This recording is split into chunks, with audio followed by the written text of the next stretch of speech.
here to agitate your thoughts about what you also think the media can do in relation to ethnicity, especially in an election period.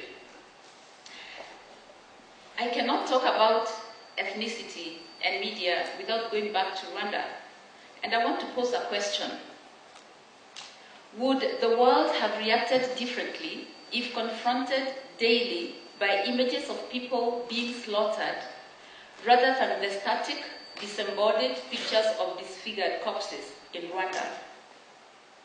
Might a more informed and comprehensive coverage of the Rwanda genocide, particularly in those early days, might that have mitigated or even halted the killing by sparking an international outcry?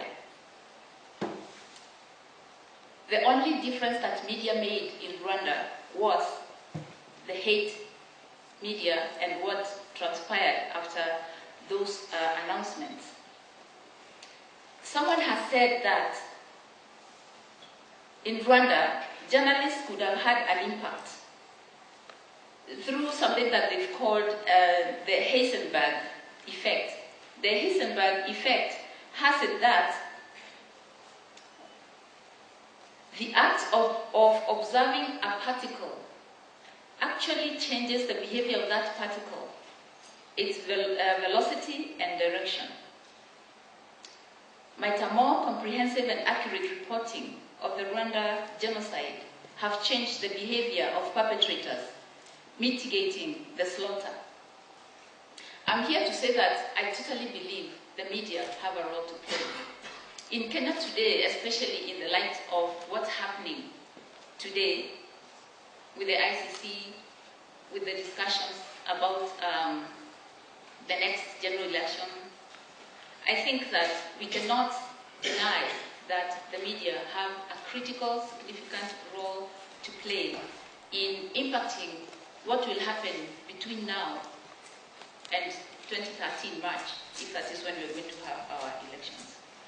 Within the Kenyan scenario, after December 27, 2007, the media did a lot of work to curb further bloodshed after everything went haywire. And a number of views were presented. Some blamed the media for deciding to come together and talk about peace above all. Our government reacted by banning images of, actually banning media coverage of what was really happening. And the question that we have to ask is there a time that we really need to see the gory images of who we have become as human beings? Because the person who cuts down someone else is not other than yourself in another facet. So does it help to see these things so that we kind of get a shock to wake up and see who we really have become? Or should we take the option that the government took to ban the coverage of those images? In the discussions that followed, what happened? Some elements have been brought forward in terms of how the power of self-censorship impacted the role of Kenyan media at that time. And some of these things have been feared.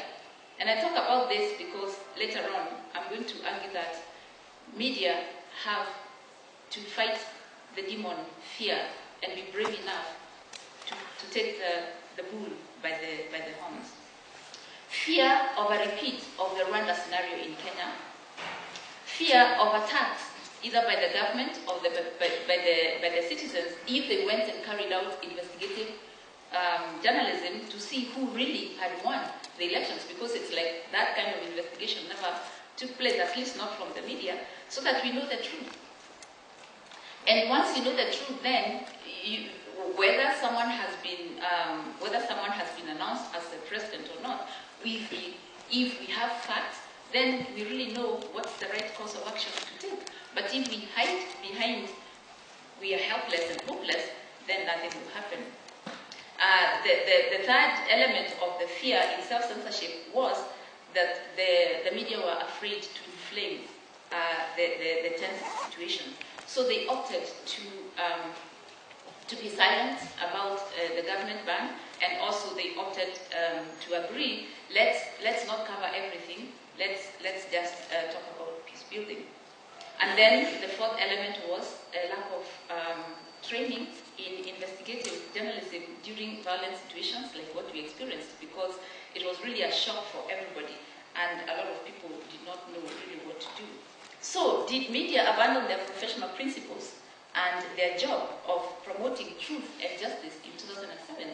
And if that's the case, what have we learned that is going to help us this year through 2013 so that we build a foundation on which we can trust media, that we know that they're going to tell us, to give us the facts, and we know they're doing it from a sense of balanced reporting and no favoritism or no biased reporting.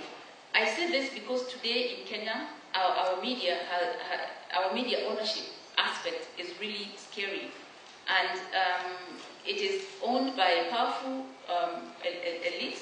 And if we are not careful, then it means that only certain messages will be heard. And what are we as citizens willing to do? What are we as citizens willing to? What kinds of questions are we willing to ask so that we can curb that? The danger of and the challenge of Kenyans is thinking that they have nothing, they have no role to play. Just as I was sitting here, I got a message from Safaricom telling me that I can dial a certain number to call a doctor.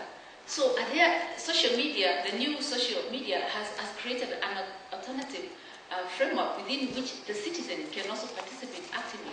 So today I'm asking, where can I send an SMS when I see or I hear certain ethnic utterances being given by anybody, so that this can be reported somewhere? Almost everybody in Kenya nowadays owns a cell phone. And we use this new media to also have our voices heard, to give ourselves agency if we think that the media and our leaders are not giving us agency. Can we really be an agent of looking for our own informed citizenship or citizenry, so that we are empowered to participate in development processes? That's a challenge for us as Kenyans, so that we stop pointing fingers at everybody else and start looking at ourselves and recognize that we are the most powerful force as citizens in the change that we want to see in our development processes in our country. Thank you. Thank you, Dr. Ringera.